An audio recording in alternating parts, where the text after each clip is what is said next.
दोस्तों, आप सभी का इंग्लिश चैनल में एक बार पुनः स्वागत है। आजकल प्यार का मौसम है और वैलेंटाइंस डे में केवल 2 दिन रह गए हैं। मौका भी है और दस्तूर भी। इसलिए मैं आपके लिए प्यार की फीलिंग से भरे कुछ और नए सेंटेंसेस लाया हूँ। पहले की तरह सेंटेंसेस का लेवल धीरे धीरे बढ़ता जाएगा, यानी एक्सप्रेशंस और भी बेहतर होते जाएंगे। इसलिए किसी भी सेंटेंस को ना मिस करने के लिए आप वीडियो को शुरू से अंत तक ज़रूर देखिएगा। मेरा ये विश्वास है कि इन वाक्यों से आप किसी का भी दिल जीत सकते हैं। अब आप अपनी बात दिल खोलकर कहें और किसी से भी पीछे ना रहें। अब नहीं तो कभी नहीं। इतने एक्सप्रेशंस और फिर भी आप सोच में पड़े हैं।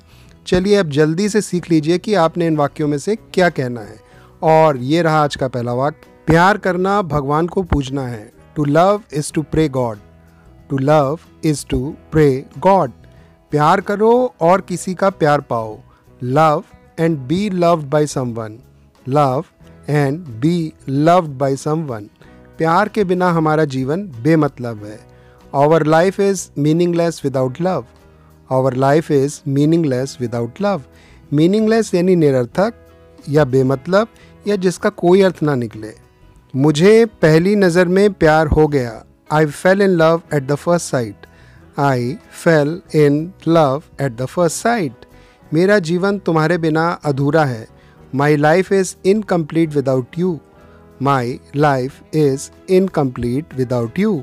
इनकम्प्लीट यानी अधूरा या अपूर्ण। प्यार केवल प्यार की भाषा समझता है। Love knows only the language of love. Love knows only the language of love. प्यार को आपकी वचनबद्धता चाहिए। Love needs your commitment. Love needs your commitment. Commitment यानी वचनबद्धता, यानी किसी कसम या वायदे में बंधना। मेरे जीवन में तुम्हारे लिए हमेशा प्यार है। There is always love in my life for you. There is always love in my life for you. प्यार को प्यार की ज़रूरत होती है और किसी चीज़ की नहीं। Love demands only love and nothing else. Love demands only love and nothing else. प्यार जाति, रंग और वर्ग की सीमाओं से बाहर है। Love is beyond all boundaries of caste, colour and class. Love is beyond all boundaries of caste, colour and class. Boundaries यानी सीमाएं, कास्ट यानी जाति, कलर यानी रंग, क्लास यानी वर्ग। बियॉन्ड का अर्थ बाहर या परे से है। प्यार में समर्पण होना चाहिए। Love demands dedication. Love demands dedication. Dedication यानी समर्पण। हमें अनजाने में प्यार हो जाता है। We tend to fall in love unknowingly. We tend to fall in love unknowingly. Unknowingly यानी अनजाने में या बिना रियलाइज़ किए हुए। आप किसी का प्यार खरीद नहीं सकते हो। You can't purchase the love of someone. You can't purchase the love of someone. Purchase के स्थान पर हम बाई का प्रयोग भी कर सकते हैं, जिसका अर्थ खरीदना होता है। आओ हम अपना बदसूरत अतीत भूलें। लेट्स फॉरगेट आवर अगली पास्ट। लेट्स फॉरगेट आवर अगली पास्ट। अगली यानी बदसूरत, यानी जिससे आप घृणा करते हैं। पास्ट यानी अतीत या प्राचीन या जो समय गुजर चुका है। मैं कसम खाता हूँ कि मैं आपके बिना जीवित न रहूँ। I swear that I may not survive without you. I swear that I may not survive without you. Survive यानी जीवित रहना।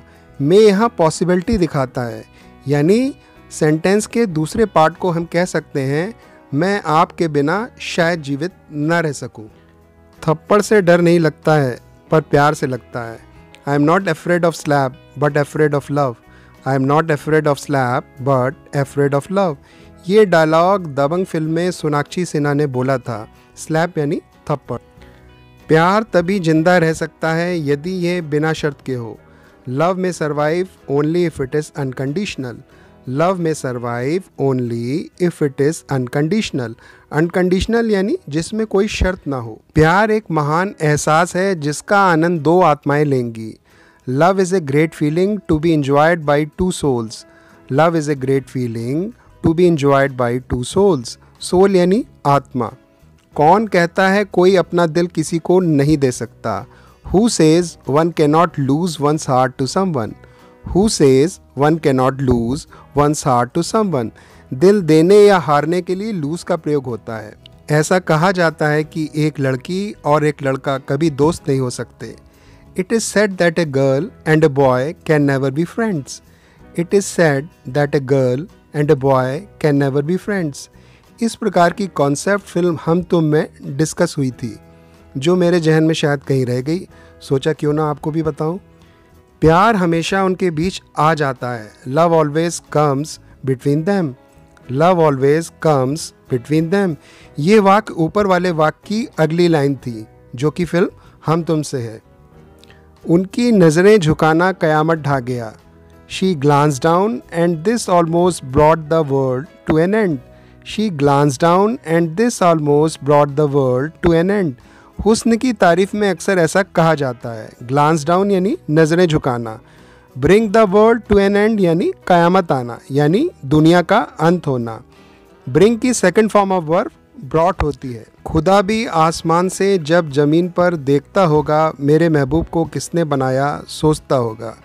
Even God, while casting a glance on the ground from above, must be wondering as to who created my beloved. Even God, while casting a glance on the ground from above, must be wondering as to who created my beloved. ये एक मशहूर गाने का मुखड़ा है जो नायक अपनी महबूबा के लिए कहता है। कास्ट ए ग्लांस यानी देखना या नज़र डालना, बिलवेड यानी महबूब, क्रिएट यानी रचना करना या बनाना। आपको खुदा ने बड़ी फुर्सत से बनाया है। God has taken his own time in your creation. God has taken his own time in your creation. कुछ गजब चीज़ बनाने के लिए क्रिएशन का प्रयोग होता है। दोबारा खुदा को कहने के लिए हिज का प्रयोग किया गया है, जहाँ एच कैपिटल लेटर से है। खुदा या भगवान के लिए हमेशा कैपिटल लेटर का प्रयोग किया जाता है। दोस्तों, आशा है कि आपको मेरा यह प्रयास पसंद आया होगा। इनका लाभ उठाएं और अपने जीवन को खुशहाल बनाएं।